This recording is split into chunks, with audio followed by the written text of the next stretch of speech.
Hey, good morning, everybody. Hope you're doing well. It is Friday. Whew.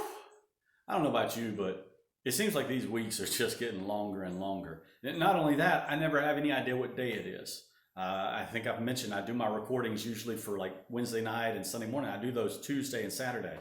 That really messes me up because I preach on Tuesday night now. And so I feel like, the next day is Thursday, but it's not. It's just Wednesday. And which means the next day is just Thursday, and it just messes me all up. But today is Friday. All right, so you made it this far. Just get through this day. It's time for another morning minute in the Word. We're going to finish up Romans 12:2 today. Be not conformed to this world, but be transformed by the renewing of your mind, that you may prove what is that good and acceptable and perfect will of God. And we talked about not being conformed. Don't fit the mold of the world's way of thinking, acting, behaving.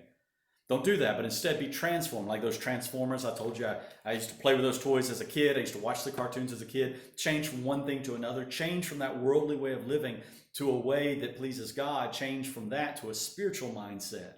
And you do that by renewing your mind, changing your mind, changing it from the world's way of thinking to God's way of thinking, filling it with Scripture, Philippians 4:8, thinking on those things that God says we should think on.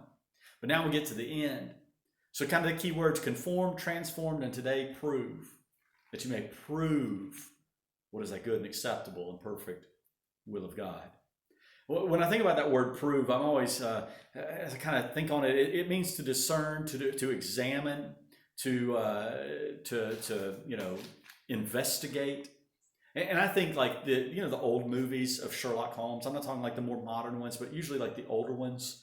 When he would have the I forget, I think it's some kind of fox hat or something. I forget exactly what it's called. But on those, he always had a magnifying glass with him.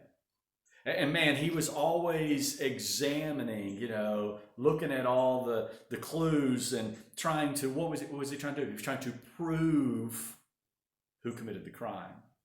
And when we're looking at God's word, be not conformed to this world, be transformed. Why? Why should we not be conformed to the world's way of thinking and acting and living? Why should we be transformed, changed to God's way of thinking and renew our mind, completely change the way we think about things so we can prove what God's will is?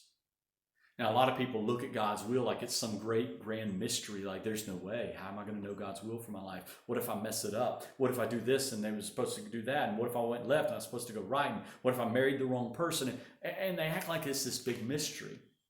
Let me tell you, when you are living according to God's word, when you are studying his word, when you're thinking on the things he wants you to think, and you're reading his word, listen, he's not hiding his will from you.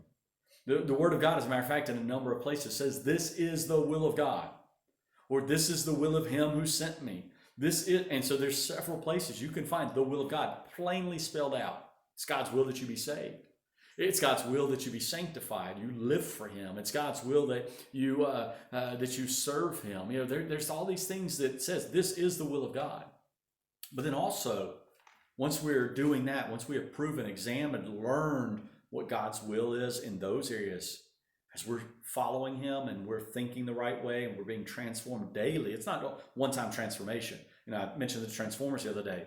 They didn't just one-time change and they were always that car or truck or whatever. No, they would change back and forth. Listen, for us, that transforming is not a one-time occurrence. We're constantly being transformed and changed. As we grow spiritually, we should continue to look more and more like Christ as we go along. And so we do that so that we can prove what his will is. What's God's will for your life today? I want you to think about it. Maybe you've never thought in those terms. What is God's will for your life right now? Do you know what God's will is for your life next week, next month, next year? There are certain things you can know that are his will for you forever. It's his will that you live for him, that you be transformed by the renewing of your mind daily. But what about a year, 5 years from now? What does God want you to do? Ask him.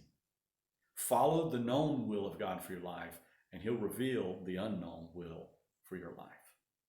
All right, I hope you guys have a great rest of the day this Friday. Have a great day, and then enjoy the weekend, and I'll be back with you on Sunday morning for the service. Take care. I love you, and I miss you. Goodbye.